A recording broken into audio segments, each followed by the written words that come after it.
Everybody, it's Steph from the Hot Moving Podcast. So earlier today on First Take, man, things got a little weird, man. Like, they were really talking about the Tua situation, which I understand.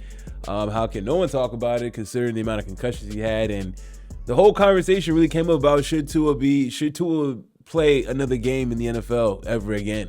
Okay, and Ryan Clark's on there giving his point because he's the only player on the panel to give real insight, considering he's had his health issues and health scares when he was at Pittsburgh Steelers. And Ryan Clark's whole stance and Stephen A's whole stance is that look, whether it may be into his best medical interest to not play ever again, there is a level of responsibility that he feels he owes to his family and to provide and everything and make the money that he is guaranteed on his contract, X, Y, and Z, right?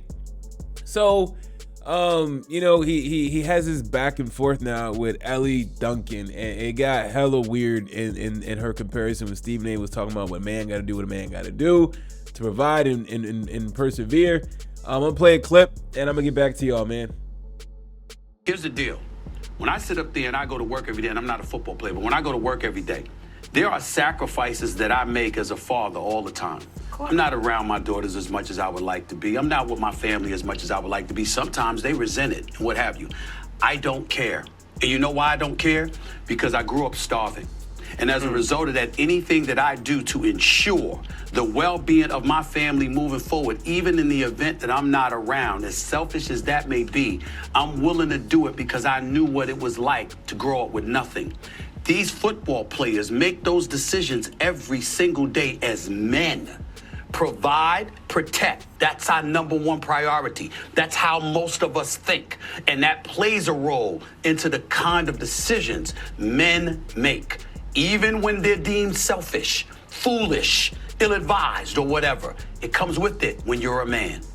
Listen, as someone who is a woman who has 2 scars that go from hip to hip because I've had 2 C-sections in an effort to provide for my family and create a family for my family, I understand sacrifice. A black woman in this country whose mortality rates are incredibly high, I understand making sacrifices and trying to mitigate risk when it comes to your family, expanding your family and protecting your family. All I am simply imploring is that anyone in Tua's corner, someone that truly believes and loves Tua, is having a real conversation with him right now about what quality of life looks like. And we all face an existential crisis at some point in our lives.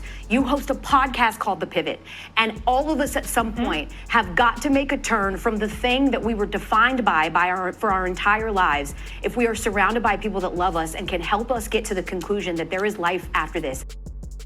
Okay, so Stephen A brings up a really good point of just kind of the natural instincts of men wanting to provide and protect, right?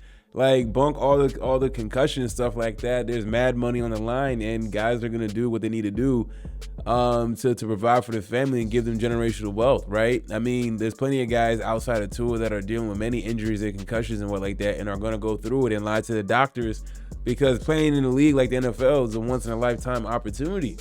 Okay, now Elle, whatever her name is, her whole stance was Tua shouldn't play, and someone in his family should really tell him, what to do and stuff. It's like, man, at the end of the day, it's Tua's decision, man. And look, he's gonna have to contemplate leaving all that money on the table, even though he's made a lot already. But still, you can never have enough money, okay? You can't get that money back, all right? Especially the type of contract that he got, man. That's a lottery, man. Even though he earned it, man. Come on now.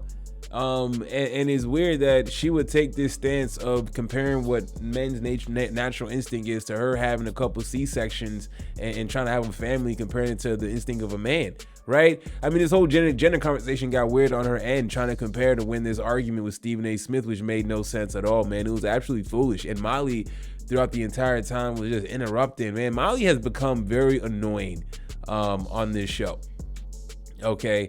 Every time she decides to interject and try to sound off on Stephen A or try to seem like she can debate with Stephen A. Smith, she falls flat on her face, man. It sounds like a little school child trying to chime in when the grown-ups are having an adult conversation. But Molly's been doing that, and it's been irking everybody's nerves.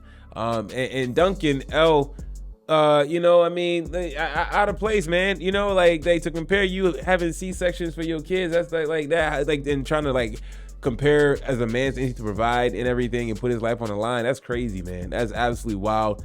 Weird gender debate she tried to have, and Stephen A. Smith was just trying to give you an insight as to what men are thinking. Men in these positions, men do a lot, not just football, but men who have dangerous jobs and stuff like that. They're gonna do those jobs to provide, and they're gonna put their life on the line or in jeopardy to secure the well-being of the family, right? And he's just simply saying that that's some of the things that Tua is gonna have to consider, man.